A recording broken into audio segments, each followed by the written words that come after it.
Les chats, ils ont conquis nos cœurs. Ils dégagent une telle sérénité. Quand ils ronronnent, ça agit comme un anti-stress sur moi. Ce sont d'excellents chasseurs, au sens très affûté. Ils sont tellement attachants, joueurs, amusants. Ils font plein de bêtises, mais on ne leur en veut jamais bien longtemps. Mais connaissons-nous réellement nos compagnons à quatre pattes? Quelles émotions ressentent-ils? Et que pensent-ils de nous? Les chats sont têtus. S'ils veulent des caresses, ils le montrent et s'ils n'en veulent pas aussi. Comparés aux chiens, ils font presque plus humains. Les chats nous mènent par le bout du nez. D'où vient cette relation si particulière entre l'homme et le chat? Quand les chats vous regardent, on a l'impression qu'ils voient au plus profond de votre âme. On a tendance à les humaniser, mais ce n'est pas très grave. On a encore beaucoup à apprendre sur eux et je trouve ça intéressant.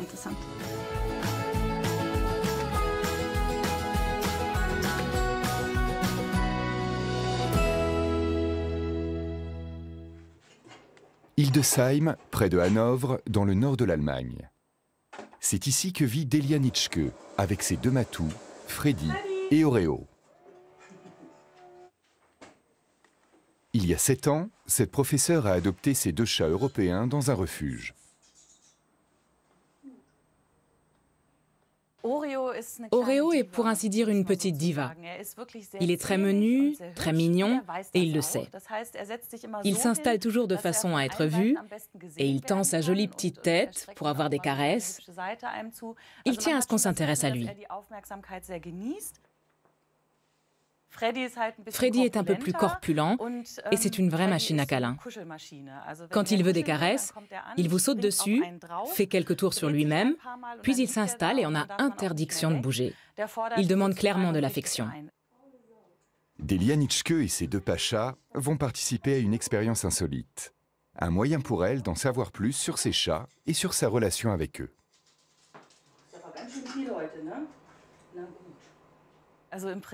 Je vis seule et mes chats sont pour ainsi dire mes colocataires. Je dis souvent pour rire que mes chats m'autorisent à vivre chez eux. Ce sont les premiers que je vois au réveil, ils sont là à m'attendre quand je rentre le soir. Et quand je pars en vacances, ils me manquent. Je suis très attachée à eux. Mais est-ce réciproque pour les chats? Peu de recherches ont été menées à ce sujet. Quand on a un animal domestique, on a souvent tendance à l'humaniser. Donc je suis évidemment convaincue que mes chats ressentent plein d'émotions. Et je pense qu'ils sont aussi capables d'en percevoir tout un tas. Dennis Turner est un pionnier de la recherche sur le comportement animal. Cet éthologue américano-suisse a consacré sa carrière à étudier la vie intérieure des chats. Les nouvelles méthodes scientifiques nous donnent progressivement accès aux émotions des animaux. Et elles vont plus loin que le simple ressenti de la douleur, que tout le monde reconnaît aujourd'hui. Nous avons des preuves que les chats ressentent de l'amour, de l'affection, qu'ils peuvent éprouver de la joie ou de la jalousie. L'École supérieure vétérinaire de Hanovre est la plus vieille université de médecine vétérinaire d'Allemagne. Villa Bonnette et Marina Scheumann, 2 éthologues de la faculté, s'apprêtent à mener une étude étonnante. Leur objectif, percer le secret des émotions félines.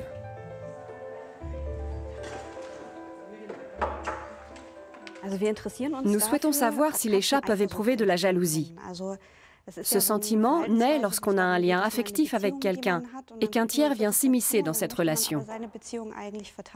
On veut alors défendre ce lien.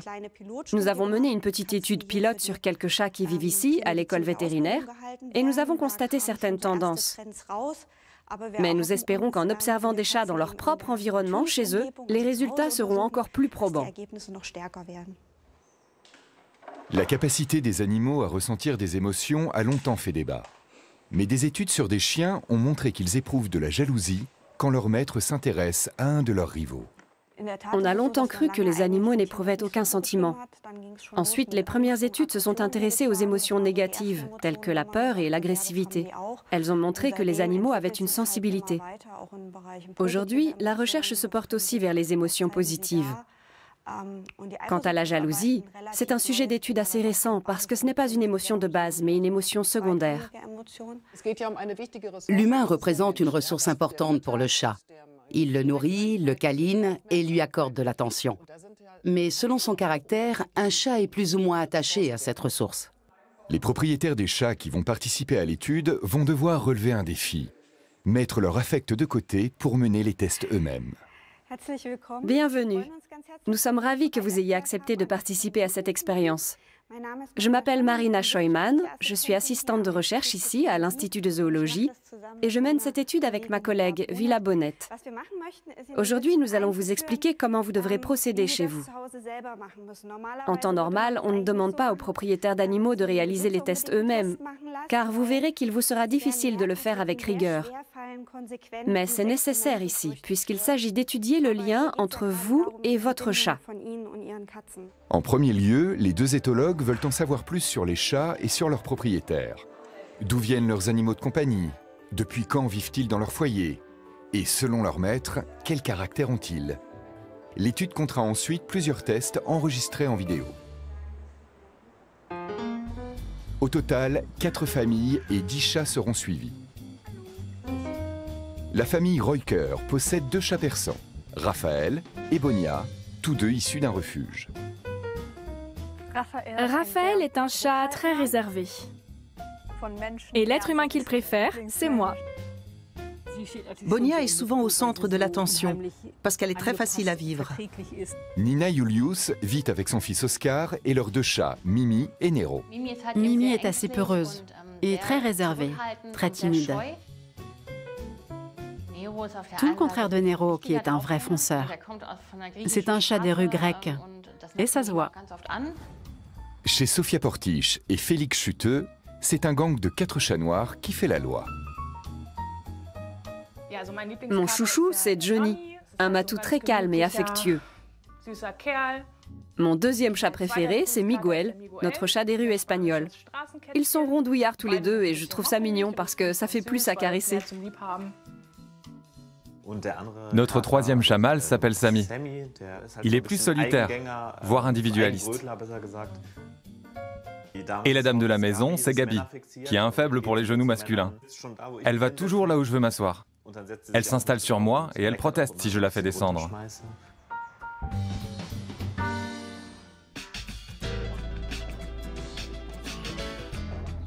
Le chat, le nouveau meilleur ami de l'homme. On en compte environ 14 millions en France comme en Allemagne, un record en Europe. Et pourtant, le spectre des émotions ressenties par nos félins domestiques est largement méconnu. Le chat reste un être fondamentalement sauvage. Et même quand il peut sortir à sa guise, il vit chez nous de son propre gré. Bien sûr, nous le nourrissons. Mais le chat est un bout de nature sauvage dans notre salon. Pour l'homme qui s'est tant éloigné de la nature, avoir chez soi un animal sauvage qui ne soit pas exotique, c'est formidable.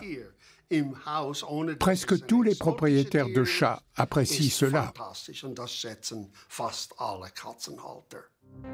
Le rapprochement entre le chat sauvage et l'humain remonte à près de 10 000 ans.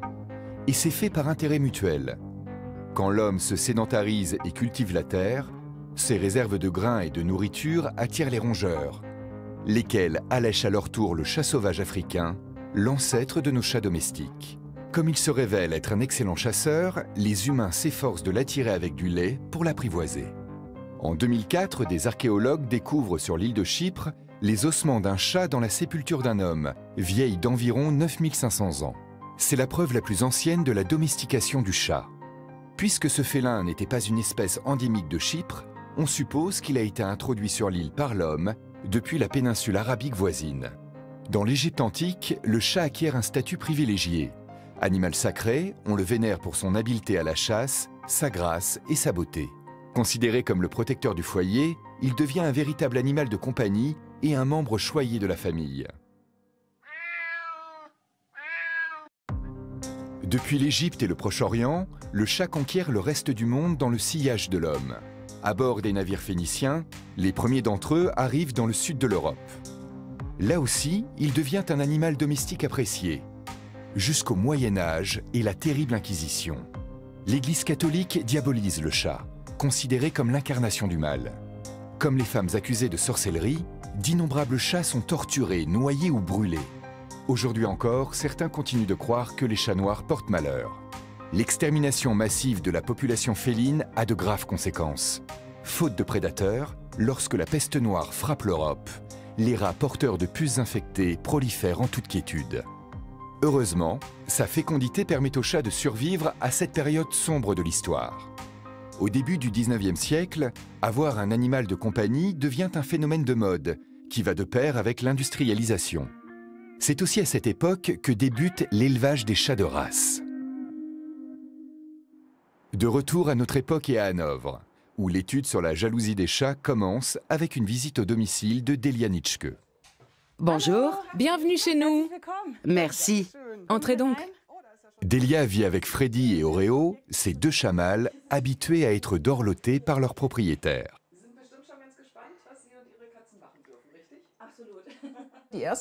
Pour la première situation test, vous devrez ignorer vos deux chats.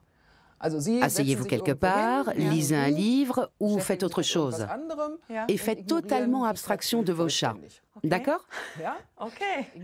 Cela signifie que vous ne devez ni les toucher, ni même les regarder. Oh mon Dieu. Et ne surtout pas leur parler. Ok. Pendant 5 minutes. 5 minutes. Ce sera difficile. La propriétaire devra reproduire plusieurs situations test. D'abord, câliner l'un de ses chats en ignorant l'autre, puis l'inverse. Il s'agira ensuite de répéter le processus avec des friandises cette fois. Quand on a deux chats, mais qu'on ne s'intéresse qu'à un seul, que va faire l'autre chat? Il est possible qu'il s'en fiche, qu'il ne s'en mêle pas.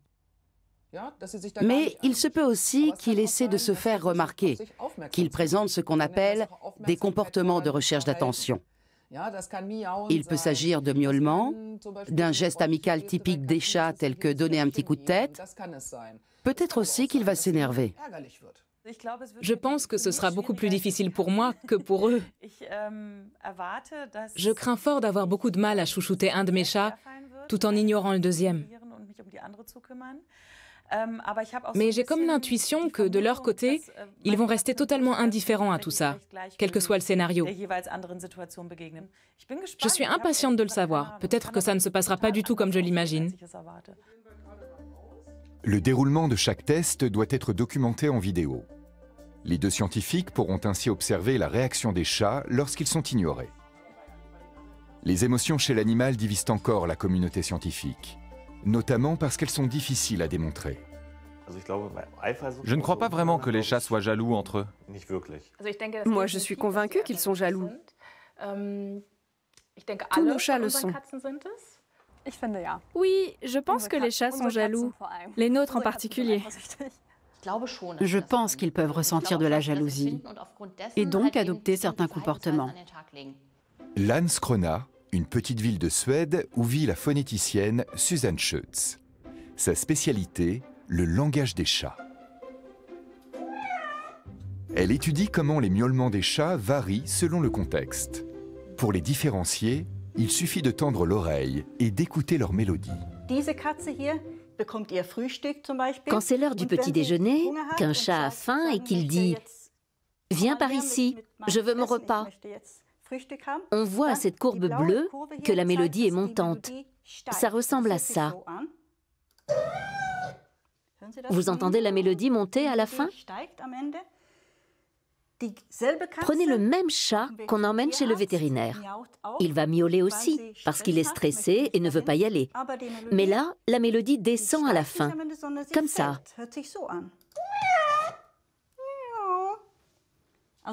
C'est une mélodie différente. Une variation qu'on n'observe pas chez 2 ou 3 chats seulement, mais chez la plupart de ceux que nous avons enregistrés. Autre constat étonnant, entre eux, les chats communiquent autrement. Le miaulement est un langage qu'ils ont développé spécifiquement pour s'adresser aux humains.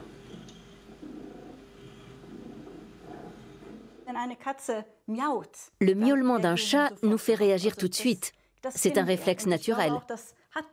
Selon moi, c'est lié notamment au fait que le miaulement des chats a une fréquence proche de celle des enfants. Or, nous sommes biologiquement programmés pour réagir immédiatement à cette hauteur de son. C'est à force d'entendre la surprenante gamme de vocalises de ces 5 chats que la phonéticienne s'est intéressée à ce sujet. Elle a voulu savoir si tous les chats utilisaient la même façon de communiquer dans des situations similaires, ou si l'âge, le sexe ou la race du chat jouaient un rôle. Il ne fait aucun doute que les miaulements des chats ont un sens et une intention. Et ils sont particulièrement insistants quand le chat réclame quelque chose. Ça ressemble beaucoup à notre façon de faire. Nous aussi communiquons pour raconter quelque chose, poser une question ou exprimer un désir. La chercheuse a déjà enregistré les miaulements de 70 chats. Et son étude n'en est qu'à ses débuts. Berlin. C'est ici que se trouve le plus vaste refuge pour animaux d'Europe. Cet établissement, qui accueille en moyenne 400 chats, révèle la part d'ombre de l'engouement pour les animaux de compagnie. Les abandons de chats sont constants, souvent à cause d'allergies, de maladies ou de manque de temps. Certains félins arrivent aussi au refuge parce qu'ils présentent des troubles du comportement. Le chat est un animal domestique apprécié et les gens s'imaginent qu'il est facile d'en accueillir un en appartement. Il utilise sa litière, il est beau, il se laisse caresser. On ne pense pas réellement qu'un chat a des besoins. S'il reste seul toute la journée, sans pouvoir sortir, il va lui manquer beaucoup de choses. De quoi se distraire, stimuler ses 5 sens, pouvoir explorer. Il ne peut pas laisser libre cours à son instinct naturel. Malheureusement, les gens ont encore du mal à comprendre qu'un chat a besoin qu'on lui consacre beaucoup de temps. La plupart des chats accueillis par le refuge y séjournent de longs mois, voire des années. Mais pour faciliter leur adoption, ils doivent être habitués au contact avec l'homme. Pour remédier au problème, les employés ont élaboré une idée pour le moins originale. Bonjour les garçons. Ça fait plaisir de vous voir. Bonjour Aaron. Bonjour Arthur. Ah, vous avez amené vos parents? C'est super. Bonjour. Le concept est simple. Des enfants viennent faire la lecture aux chats. Aujourd'hui, c'est au tour d'Aaron et d'Arthur. Des enfants âgés entre 7 et 12 ans passent une demi-heure auprès des chats pour leur lire leurs livres préférés. Quand Henriette a ouvert son école pour chats timides et peureux, elle ne savait pas s'ils viendraient, mais ils sont venus. L'objectif, ôter aux chats la peur de l'homme et aux enfants la peur de lire. Aucun des 3 amis ne se risqua à bouger. Pendant la lecture, les enfants sont seuls avec les chats. Ils peuvent ainsi lire librement sans craindre de buter sur les mots. Et leur présence permet aux chats de s'habituer à de nouvelles voix. J'aime beaucoup les chats. J'en ai aussi un à la maison. On peut les caresser. Il y en a qui sont vraiment très câlins. Les chats sont très beaux. J'aime bien les entendre miauler et ronronner. Les études montrent que le rythme de la lecture apaise les chats. C'est agréable pour un enfant de ne pas être systématiquement repris quand il lit, de ne pas avoir quelqu'un sur son dos qui lui dit d'accentuer tel mot ou de corriger telle erreur. Les chats offrent leur présence, tout simplement. Ils sont heureux d'écouter l'enfant. C'est un moment agréable et bénéfique pour eux, de voir qu'une personne est là, leur accorde de l'attention et leur veut seulement du bien. Ça profite aux chats comme aux enfants. Les chats, qui se sont sociabilisés au fil des siècles, ont besoin du contact avec l'homme pour se sentir bien.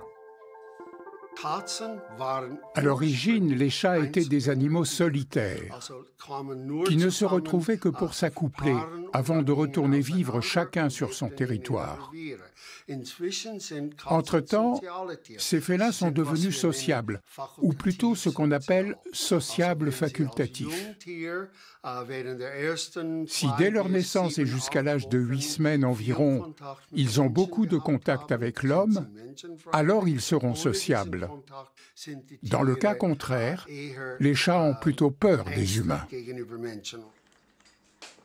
Retour à Hanovre, où les chats sociables choisis pour l'étude vont passer leur premier test. Delia Nitschke se lance avec Freddy et Oreo. Test numéro 1, je lis un livre et j'ignore les 2 chats. 5 minutes, top chrono.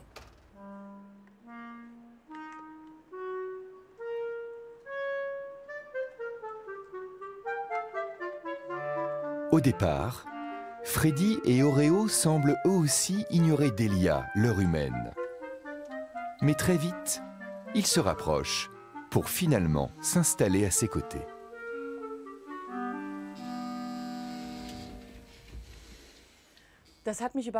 J'ai été surprise que mes 2 chats cherchent ainsi ma proximité. J'étais assise sur le fauteuil et je m'attendais au mieux à ce qu'un chat passe devant la caméra. Mais ils se sont postés de part et d'autre et sont restés là. Au quotidien, je n'aurais pas forcément prêté attention à leur attitude, ni remarqué qu'ils cherchaient ma présence.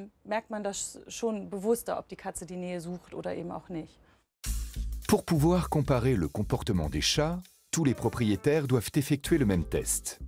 Puisque les chats de chaque foyer sont ignorés simultanément, la situation sert de contrôle aux 2 éthologues. Il s'est détourné, il va s'éloigner, et c'est là que Mimi revient. Avec Nero, le chat des rues grecques, et la timide Mimi, elles observent déjà une tendance. Nero est près de leur propriétaire. Mimi veut s'en approcher, elle miaule, puis avance. Mais alors qu'elle est toute proche, Nero la fixe du regard, donc la menace. Alors elle se détourne sur le champ, s'éloigne, puis s'ébroue. Ce mouvement, c'est une réaction de déplacement quand le chat subit un stress. Pour moi, c'est le signe qu'à cet instant, Nero a voulu éloigner Mimi de leur propriétaire. Un premier indice de jalousie féline? La suite des tests en dira plus. Là, c'est très mignon. D'abord, le chat effleure le livre, mais comme il n'obtient aucune attention, il y va plus franchement. Sauf que le propriétaire réagit, puisqu'il soulève un peu le livre.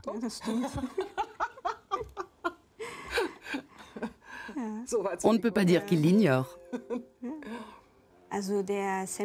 Samy s'est approché et a cherché à se faire remarquer de plusieurs façons. D'abord le miaulement, comme on s'y attendait, et qu'on va répertorier en tant que tel. Puis il a donné un petit coup de tête. Ces 2 réactions, nous les identifions comme un comportement de recherche d'attention. Comme nous le voyons, les chats apparaissent dès le premier scénario, avec la lecture d'un livre, qui nous sert de test-contrôle. Nous n'en attendions pas tant, mais ça arrive. Près de Cologne, nous retrouvons Heike Grottegut, une comportementaliste experte de la relation homme-chat. Elle intervient lorsque les félins présentent des troubles du comportement.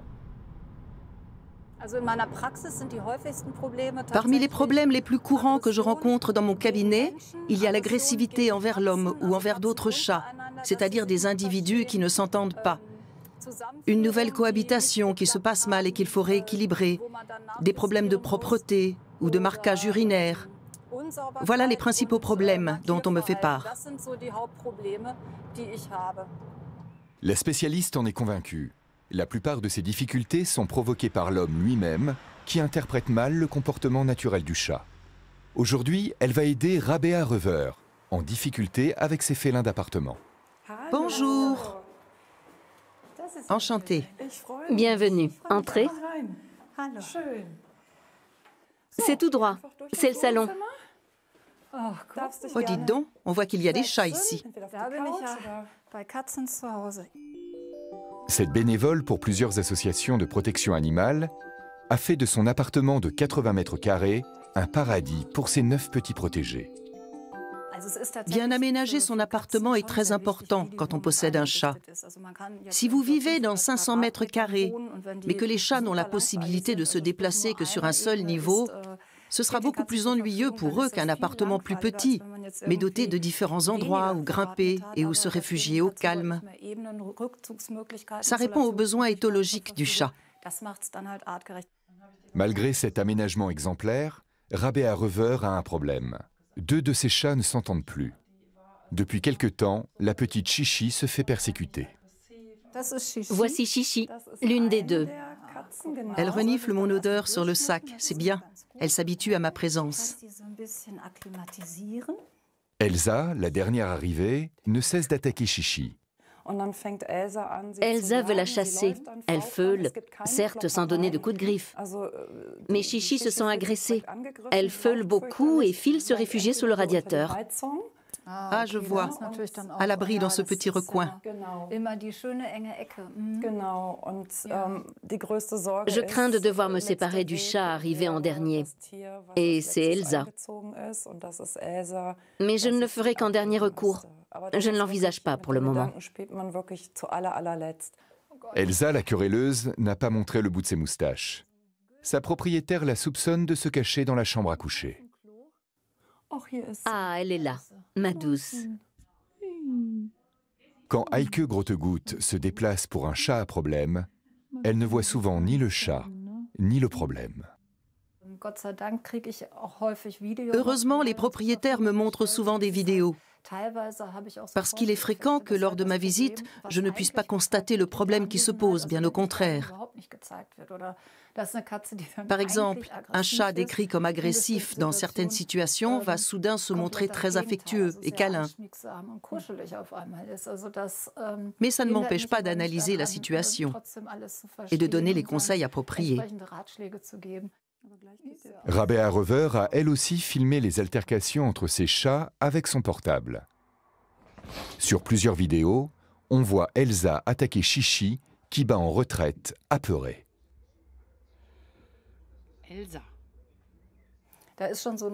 L'équilibre des relations entre chats est toujours précaire, mais selon la façon dont le propriétaire intervient, il peut apaiser ou aggraver la situation. Ce qui envenime souvent les choses, ce sont les punitions. Quand il y a une victime et un agresseur, si l'agresseur est puni, il va associer la victime à la punition reçue, donc à une situation négative. Alors il redoublera d'agressivité envers l'autre chat. Et le plus triste, la victime subira elle aussi la punition. Le conseil de la spécialiste, mettre en place un contre-conditionnement. Les 2 chats rivaux doivent apprendre à associer la présence de leurs congénères à une émotion positive. Dès que les chattes sont dans la même pièce et qu'elles se comportent bien l'une envers l'autre, il faut les féliciter. Mais il faut le faire avec sincérité et conviction, pas simplement marmonner « c'est bien ». Sinon, elles ne le comprendront pas. En ce qui concerne Elsa, il faut la faire jouer, jouer et encore jouer. C'est essentiel. Pour Chichi aussi, le jeu actif avec la canne à pêche, par exemple, va réduire son anxiété et son stress. Le jeu apporte un sentiment de sécurité au sein du groupe et plus de confiance en soi. C'est justement ce qui manque à Chichi.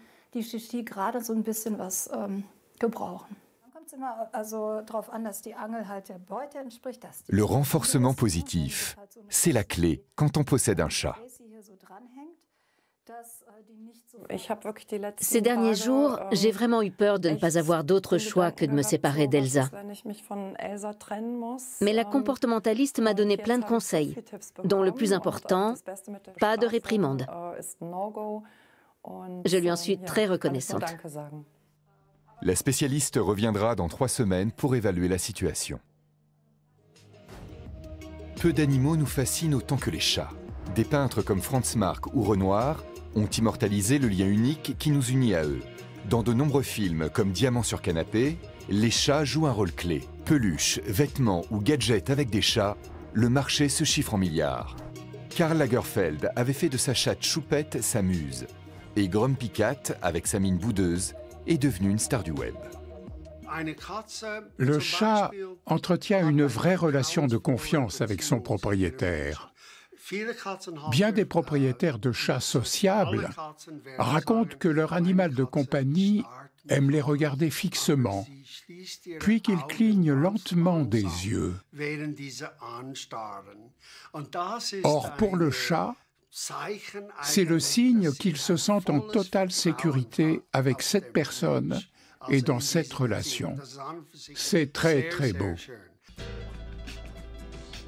Le monde des émotions félines est plus complexe qu'on ne le pensait. Une étude récente de l'Université de l'Oregon montre que le lien d'un chat avec son propriétaire peut être aussi fort que celui d'un jeune enfant avec ses parents. À Hanovre, la petite Mimi doit être tirée de sa cachette pour un nouveau test. Oh, ma douce, viens. Viens là.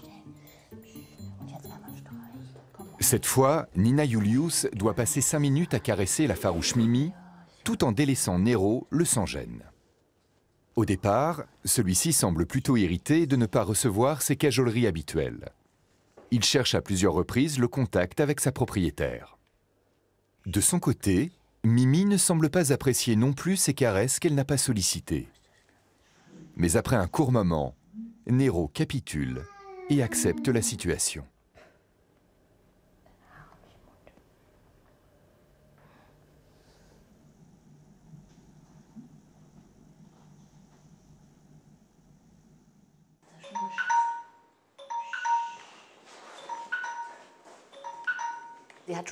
Mimi aime être caressée, mais seulement quand elle le veut.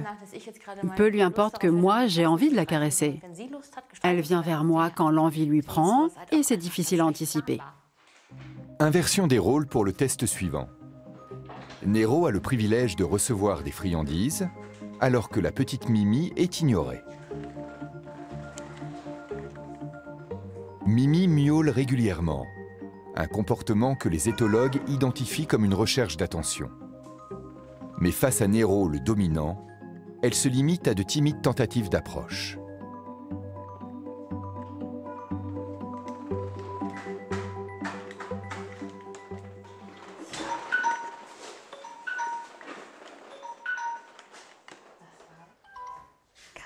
J'éteins la caméra. Viens, Mimi. Tu y as droit aussi, je te l'ai promis. Nero se montre plus possessif avec moi. Quand c'était au tour de Mimi d'être caressée ou de recevoir des friandises, certes, il ne l'a pas chassée, mais il était très présent. Il n'a pas cessé de me tourner autour. Lors du test avec les friandises en particulier, j'ai eu l'impression qu'il était choqué que Mimi soit la seule à en recevoir. Il a trouvé ça vraiment nul. Chez Félix Chuteux, Sophia Portiche et leurs 4 chats, la caméra tourne aussi. Sammy, Le gang des félins s'entend bien, malgré de petites bisbilles quotidiennes. En amont de l'étude, Félix et Sophia ont déclaré que leur chat pouvait se montrer très agressif en cas de compétition pour de la nourriture.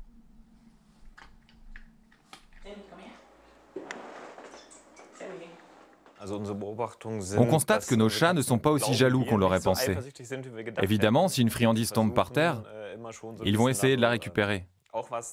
Mais au bout de 5 minutes, ils se désintéressent de tout ça. Au début, ils sont tout excités, ils se marchent dans les pattes. Puis, quand ils comprennent qu'un seul d'entre eux reçoit à manger, ils s'en accommodent. Chez l'homme, comme chez les autres mammifères, les aires cérébrales qui traitent les émotions se ressemblent. Il est prouvé que le cortisol, l'hormone du stress, et l'ocytocine, celle de l'attachement, agissent aussi chez l'animal. On voit la même chose sur toutes les vidéos. Au début, tous les chats sont agités, puis l'excitation retombe. Il n'y a pas d'escalade comme on s'y attendait. Pour les chercheuses, c'est une surprise. Elles pensaient que les chats, comme les jeunes enfants, manifesteraient une frustration croissante. L'important est de déterminer s'il montre une forme de jalousie. Donc j'observe s'il présente un comportement agressif, s'il repousse ou griffe un autre chat. C'est différent du rapport classique de dominance, où on sait clairement qui est le chef. Là, ce qui m'intéresse, c'est de voir si en présence d'un rival, ils adoptent un comportement agressif. Les propriétaires ont d'ailleurs déclaré qu'ils s'attendaient à des bagarres. Hypothèse des chercheuses, ces chats ont développé des liens familiaux tellement solides qu'ils ne se considèrent plus comme des rivaux. Ces 4 chats reçoivent tellement d'attention de leurs propriétaires que chacun en reçoit tout autant que les autres. Ils n'ont donc pas la moindre raison d'être jaloux. Ils savent que même si ce n'est pas leur tour cette fois-ci, ça le sera plus tard. Ils auront tout de même ce qu'ils veulent. Ces chats ont acquis une tolérance à la frustration plus élevée et ils ont appris à patienter.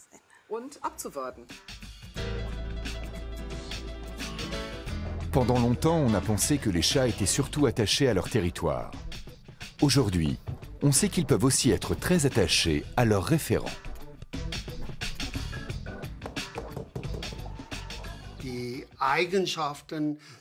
On retrouve les mêmes caractéristiques que dans les relations entre humains.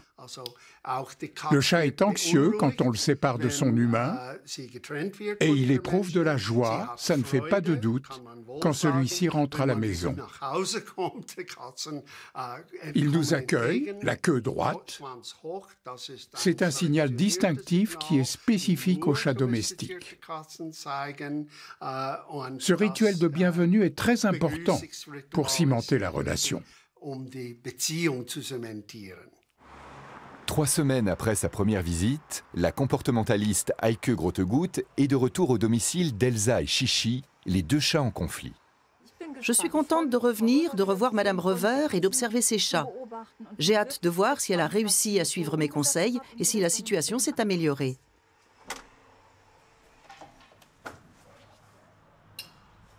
Alors, dites-moi comment ça se passe avec Chichi et Elsa. Qu'avez-vous fait ? Alors, j'ai essayé de suivre votre conseil. Et même si tout n'est pas rose, les choses se sont calmées. Vous pouvez me montrer ce que vous faites avec Chichi ? Jouer avec elle, par exemple ? Oui, bien sûr. Chichi. Enfin, si elle veut bien. C'est lui qui veut attraper le jouet. Je vais détourner son attention et vous allez là-bas avec Chichi.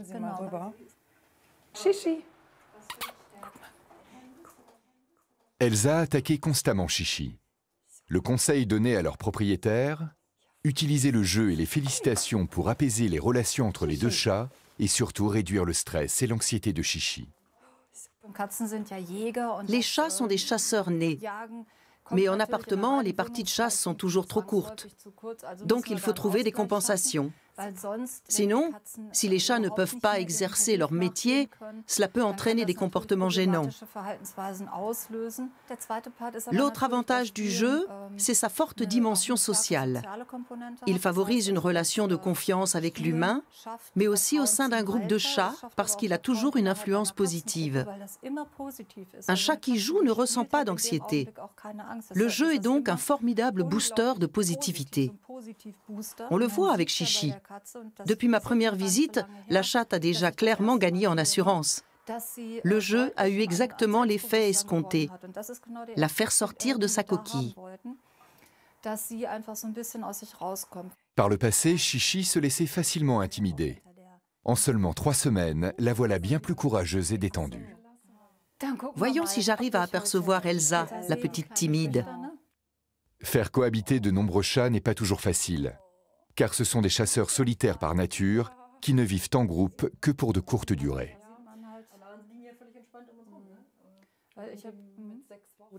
Le comportement d'un chat envers un humain n'a absolument rien à voir avec celui qu'il aura envers un autre chat.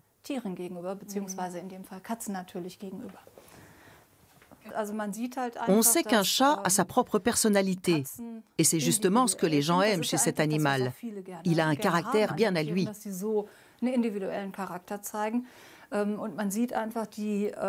Dans le cas d'Elsa et Chichi, cela donne un duo qui ne s'entend pas très bien. Mais peut-être qu'Elsa s'entend parfaitement avec Cuba ou avec Casey. Peut-être aussi que Chichi, de son côté, n'a pas vraiment d'affinité avec Cuba. Les interactions au sein d'un groupe de chats sont nombreuses et variées. C'est donc difficile de généraliser.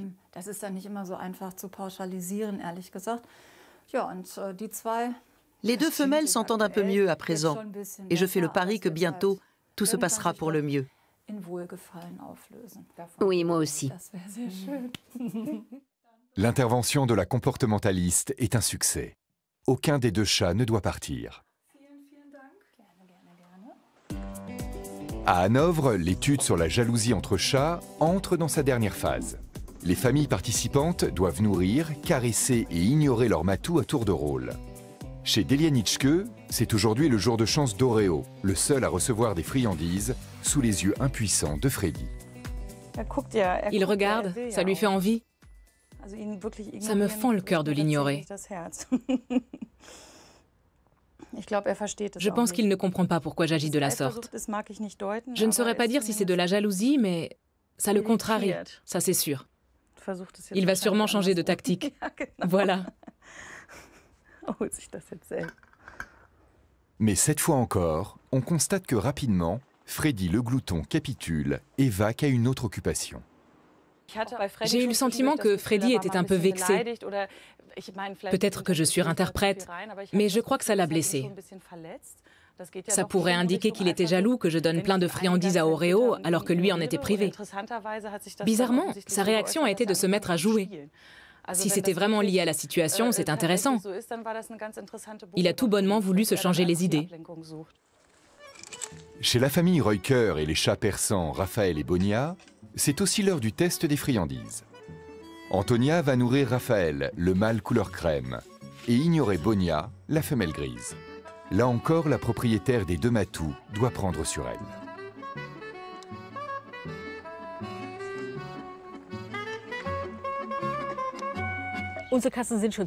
Nos chats sont plutôt malins. Et on a comme l'impression qu'ils le prennent mal. On dirait qu'ils se demandent si on a perdu la tête. De toute évidence, Bonia est la maîtresse de maison. Et elle n'est pas du genre à s'en laisser compter.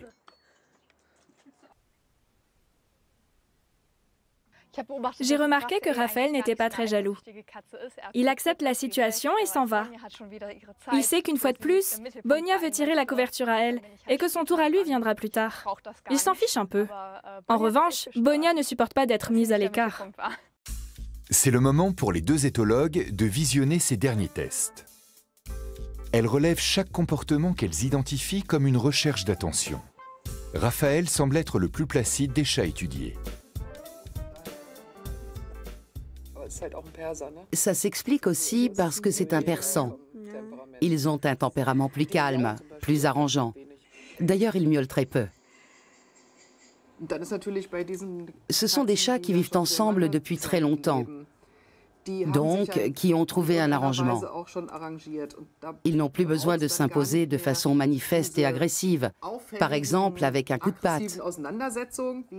Ils s'en tiennent à des signaux très discrets, par exemple tourner la tête et fixer l'autre du regard. Cela suffit à ce que l'autre chat se détourne et laisse sa place. Mais pour pouvoir interpréter avec encore plus de justesse le comportement des chats, il leur manque des renseignements cruciaux sur leur passé. Il nous faudrait disposer de bien plus d'informations sur eux, que nous ne pouvons pas obtenir parce que ce sont des chats adoptés dans un refuge et que personne ne sait comment ils ont été élevés. Or, les études scientifiques sur l'homme montrent notamment que le sentiment de jalousie est très marqué chez les personnes qui, dans leur petite enfance, ont souffert d'un manque d'attention de la part de leurs parents. Cela reste gravé dans le cerveau et a des répercussions plus tard dans la vie. Retour en Suède, chez Susanne Schütz. En étudiant leur langage, la phonéticienne a constaté qu'outre les miaulements et les ronronnements, les chats utilisaient toute une variété d'autres vocalises. Voici ma préférée. En voici un autre exemple, plus aigu et avec une montée à la fin, comme souvent. Les chats l'utilisent aussi entre eux. Ce roucoulement exprime le contentement. Je vais bien, merci, bonjour. Mais il exprime aussi une demande. Je vais bien, merci, bonjour. Je veux quelque chose. Je veux jouer, j'ai faim. Le répertoire vocal des chats est plus étendu qu'on le pensait. Alors qu'entre eux, ils communiquent en ronronnant ou en roucoulant, le miaulement est généralement réservé aux humains.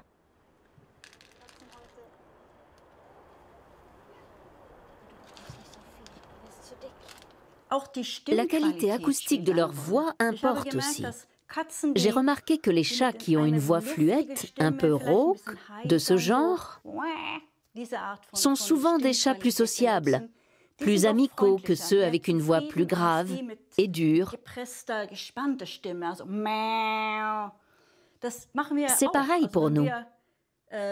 Quand on s'adresse à nos enfants ou à quelqu'un qu'on aime, on a une voix plus légère et plus douce. Alors que si on parle à un adversaire, on hausse le ton, avec plus de tension dans la voix. Une caractéristique qui semble s'appliquer à tous les chats, quelle que soit leur origine, leur âge ou leur sexe. Je n'aurais jamais imaginé que les chats pouvaient faire une telle variété de sons. Il y a de tout, d'un feulement sourd à un pépiment aigu et toute une diversité de sons entre les deux. Ils utilisent également plusieurs voyelles en miaulant, le i, le a ou le ou. Personne n'a étudié le sujet comme je veux le faire, donc beaucoup de questions sont encore ouvertes. Par exemple, quel effet a notre intonation sur les chats? La phonéticienne veut y consacrer sa prochaine étude. Les chats sont la coqueluche d'Internet.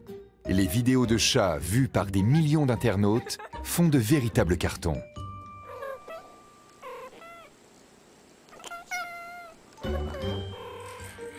Les plus populaires sont celles où le comportement des chats rappelle celui des humains.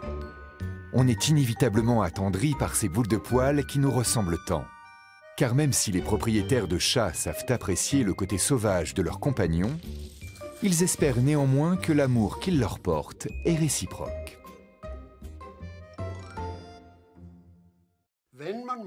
Si on attend que le chat initie le contact, au lieu d'aller le caresser sans lui demander son avis, on a une interaction sociale bien plus intense avec lui. Bien sûr, l'homme est en position de force. Nous pouvons approcher nos chats sociables et les caresser à notre guise. Il n'en reste pas moins que c'est le chat qui décide combien de temps il se laisse caresser. Il ne faut pas l'oublier. À l'École supérieure vétérinaire de Hanovre, l'étude sur la jalousie féline est terminée. Les chercheuses présentent leurs conclusions aux participants.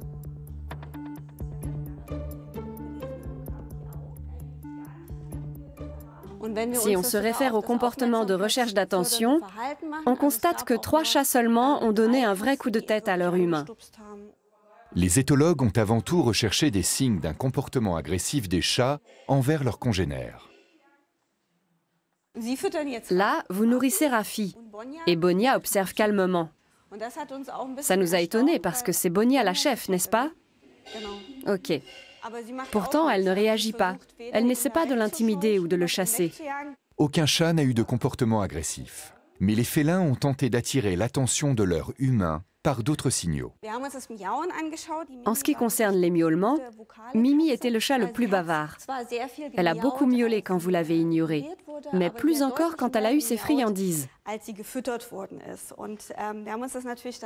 Nous avons observé la scène et nous pouvons facilement l'expliquer. Nous allons vous montrer la vidéo et en discuter.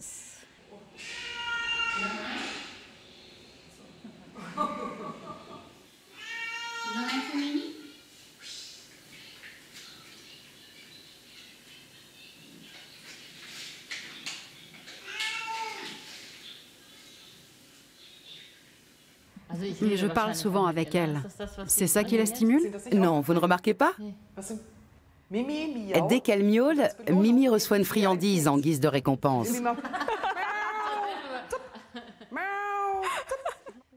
Vous le faites à chaque fois, avec le même temps de réponse. Donc le chat comprend très vite que ça fonctionne. Lors de nos consultations pour troubles du comportement, certains propriétaires de chats nous en parlent aussi. Leur chat accentue ce signal sonore parce qu'ils ont appris qu'ainsi, ils obtiennent ce qu'ils veulent. Or, bien des chats veulent sortir en pleine nuit, par exemple. Ils se mettent à miauler, ce qui finit par énerver leur humain qui se lève et ouvre la porte. Et voilà comment, sans le vouloir, on renforce ce comportement qui finit par devenir très agaçant. Mais à la fameuse question « Les chats éprouvent-ils de la jalousie ?», les chercheuses ne peuvent apporter de réponse définitive. L'étude a tout de même permis aux propriétaires de mieux comprendre leurs compagnons pendant ces quelques semaines. Nous avons constaté une légère augmentation des comportements de recherche d'attention, mais seulement pendant un court laps de temps. Il n'y a pas eu d'escalade pendant la durée des tests, à l'inverse d'un enfant qui pique une colère, par exemple.